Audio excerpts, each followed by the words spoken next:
Dan, we're ready for you.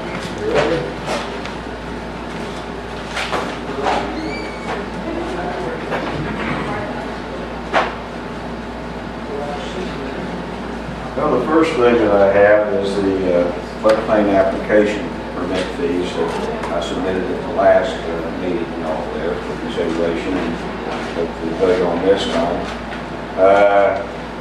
Here is a somewhat revised version. It was pointed out last time that it was a little bit confusing at the end of it there. Kay pointed out that she had a little confusion with how it applied and all.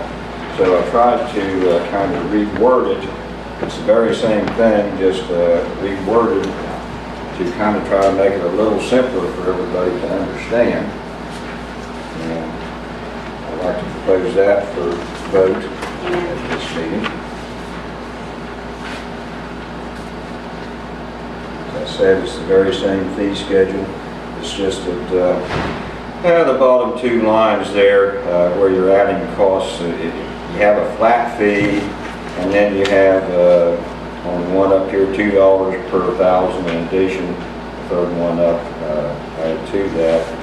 So I tried to make it clear that up to $50,000 is a $350 flat fee, and then for everything in excess of that, it's $1,000 per $2 per 1,000 for the project cost. I try to make it a little simpler to understand.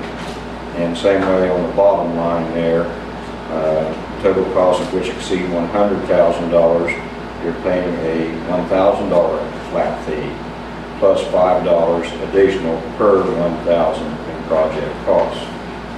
That's nothing new. That's the way it has been. That's just trying to make it simpler. And then, of course, at the end of it there is capping it at $25,000 on the total, where the old one said $100,000. I couldn't see any justification in any case of having something to get $100,000.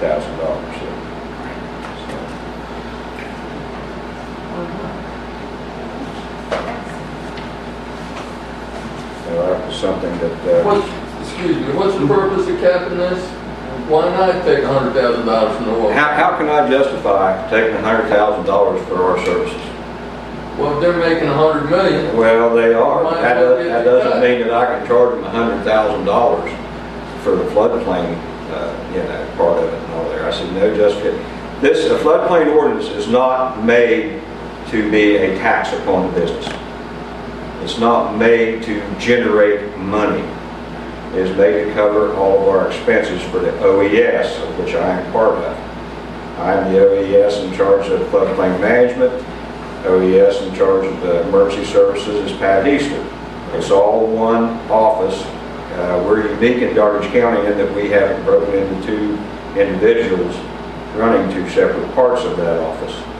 We can only justify the funds that we need for the OES. We cannot make it a tax upon the industry. And I see no instance whatsoever where we can justify charging them $100,000 for our costs and everything to run things in the county. So I would like to put that before the commission for vote. I'll make a motion to approve the application on that case. So moved. All in favor, aye. Aye. Motion approved.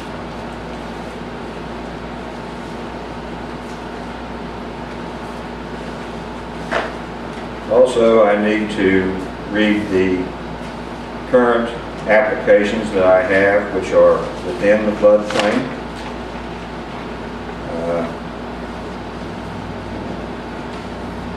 The first one here, I owned up to it. I made a mistake at the last meeting. I should have had this on the agenda, and I did not.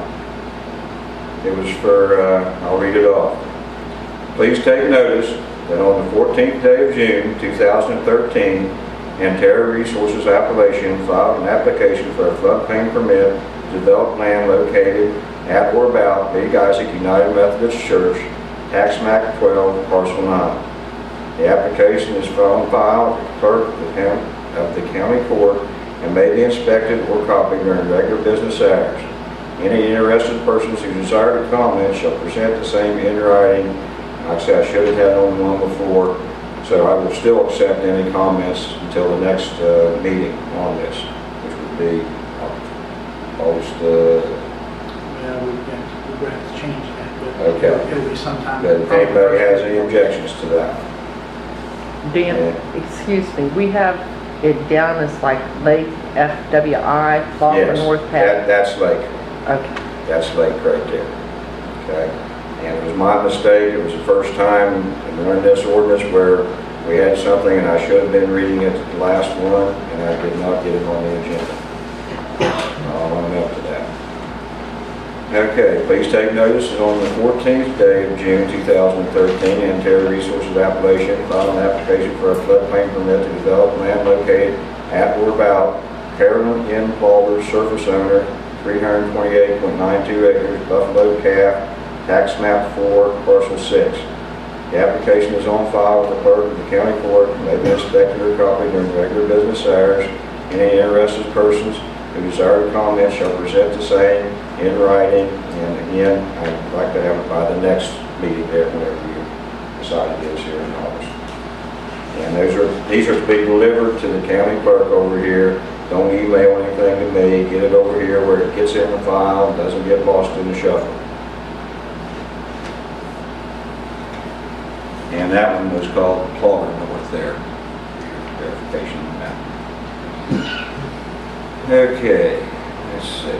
The next one I have. Please take notice that on the 25th day of June 2013, Ontario Resources Appalachian Corporation filed an application for a floodplain permit to develop and locate at or about Betty D. Garwood, surface owner, Greenbrier District, tax map 4, parcel 10, 10.1, 10.2, 430, Deed Book 261, page 408, Bill Book 26, page 611. The application is on file with the clerk of the county court and may be inspected or copied during regular business hours. Interested persons who desire to comment shall present the same in writing by July the 15th. This one, when I sent it down to the paper office, they made a misprint on it and put in July the 2nd on that. So again, I'm extending this until the next regular meeting, so if anyone has any comments on that. And that one was called Garwood there, I think one year, or no, it's called Susie Jane. That's what they had. Where is it located? It's actually located on Buffalo Calf. Okay. Please take notice that on the 9th day of July 2013, Ontario Resources Appalachian Corporation filed an application for a floodplain permit to develop and locate at or about Victor and Wanda Cox, surface owners, Greenbrier District, Deed Book, I don't have the Deed Book number there, page 229, well, it must be Deed Book 229, page 313, and Deed Book 65, page 123, tax map 13, parcel 11, tax map 14, parcel 8. The application is on file with the clerk of the county court and may be inspected or copied during regular business hours. Any interested persons who desire to comment shall present the same in writing by July the 29th, 2013. This one is located up towards Big Isaac, near where the fella has his wine farm there. Mouth Beach. Yeah, I don't think that's Beach Lake. I'm trying to remember which one of those hollows it is right there. Birch. It's between Avon and Big Isaac. Is where it's located at. Do you have a tax map and parcel number for that one?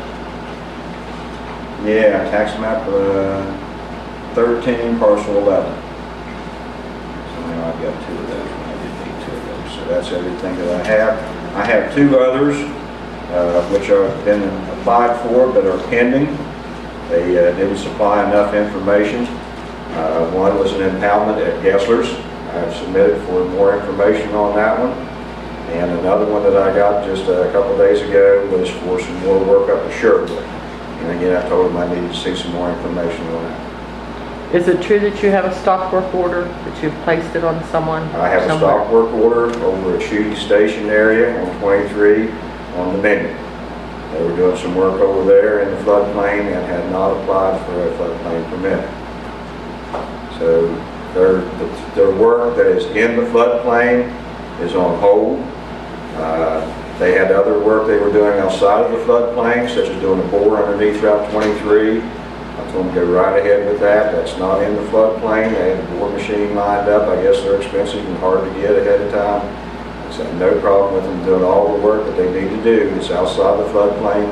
And at the time that I put the stop work order on, they were in the middle of doing some trench work with pipes open in the floodplain. I told them definitely get everything sealed up, get what you've got to get done for the EPA done. We don't want any disasters. We don't want anybody out of service because of this, but do nothing more than you have to until you get the permit application, and they have not as of yet got that in. And the station up here at Morgan's Run, have you returned that, or? I haven't returned it. I sent a memo to the CEC, which is their consulting firm or whatever doing the work, telling them what was inadequate there. The biggest problem I had was that they used the old study yet from 1991 instead of our new flood insurance study, which was issued in 2011. And they used the old fee schedule, and they thought they should have been grandfathered in under their original permit, and I said no, I do not agree with that. You need to apply for the additional work. And what they are doing there is putting 2 more plants or whatever back in behind the mound, and they're going to be doing some dirt work and all that's in the floodplain area.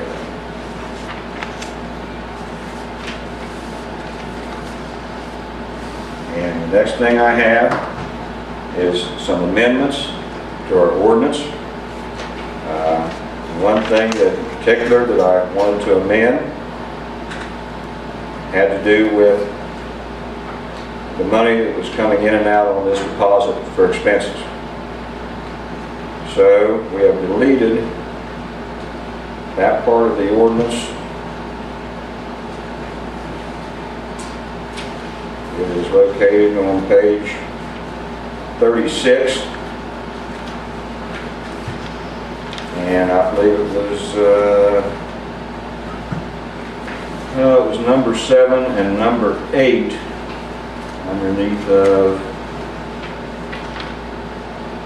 7.3, your application procedures in the original ordinance, or the ordinance that we currently have in place. This required a $100 deposit for residential, $1,000 for industrial to go towards costs. And this has really created a nightmare for the girls here, having money going in and out. It also said that if it was determined that you were not in the floodplain, you would get 95% of your application fee back, 100% of that deposit for expenses back. We were getting in situations where we were keeping 25 cents and sending things back, or we were getting thousands of dollars and keeping just a few dollars with that 95-5 ratio. And it really created a nightmare for the girls here, and possible auditing and everything they have to go through. We are making enough from our application fee to cover review of all these, and if they come in, and you still have to put an application in no matter what you're doing for me to review. If I review it and you're out of the floodplain, you're out the door, no money spent. Doesn't cost you a dime. And that's the biggest change. And what it's basically doing, there is a clause that was already in the ordinance where if I need to have something reviewed, I can bill them for those expenses. If I need a second opinion on a study or whatever, I think it's lacking, I want to get another professional opinion on that, I can hire a consultant or another engineering firm or whatever, get that done, and bill the applicant for that before they can get a permit. So this, in essence, is money's only coming in. We're not having to refund any money. Okay? Plus, it does away with anybody that's outside of the floodplain, determined to be outside the floodplain, having to pay a dime. One other change that we made, that I'm recommending that we make, comes on page 31 and 32, where we talk about flood protection setback. says a flood protection setback equal to twice the width of the water course channel measured from the top of one bank to the top of the opposite bank. And there's a typo that I'm going to have to get rid of. It should say or, and it says of 50 feet. Whichever is less shall be maintained from the top of the banks of the water course, specifically for oil and gas wells and well pads. We had in there no well pad may be, or well may be constructed within, had to be 100 feet away. Well, now I've had it this way, specifically as for oil and gas wells and well pads, inclusive of all operations including but not limited to retention ponds and water tank farms. No well pad, retention pond, or tank farm may be prepared, constructed, or located, or well drilled within 100 feet from any perennial stream, natural or artificial lake, pond, reservoir, or wetland. And what we have done there is also included in the language. We had wells and well pads, where we have also included into that the ponds and the tank farms, water tank farms. Because, you know, it was kind of a gray area there. We meant to cover all ends of the oil and gas with the drilling, and never thought when we were doing it originally about the ponds and the tank farms. So we wanted to get that language in there. And on page 4 in the definitions, we did not have a definition in there for an aggrieved person or entity. So we came up with this definition in respect to that.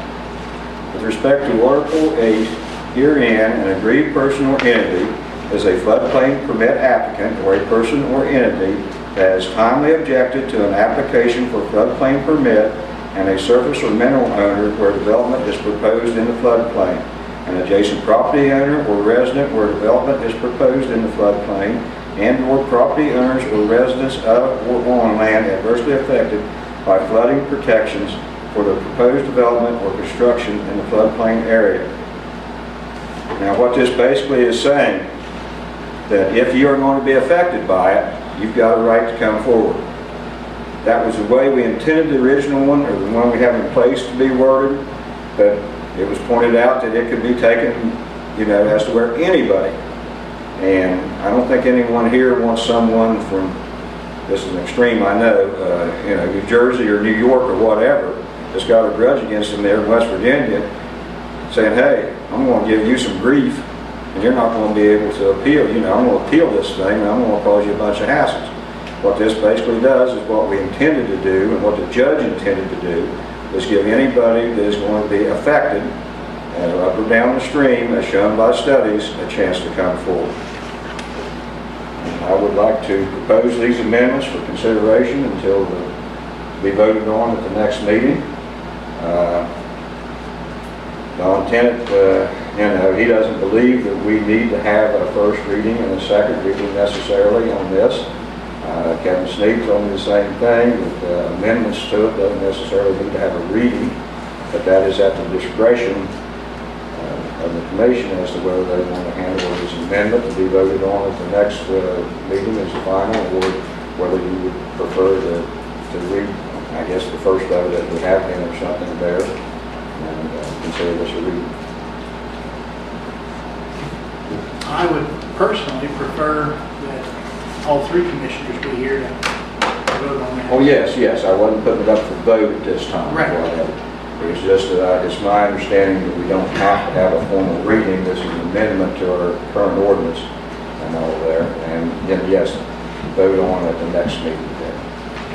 Hopefully everybody will be here then. Dan, So, yes. could I possibly have a hard copy of those? Well, I don't Can have you a hard email copy it? to give you Can you there, but I email can it send to you a PDF one there or whatever. Okay, just those, the ones that you're changing.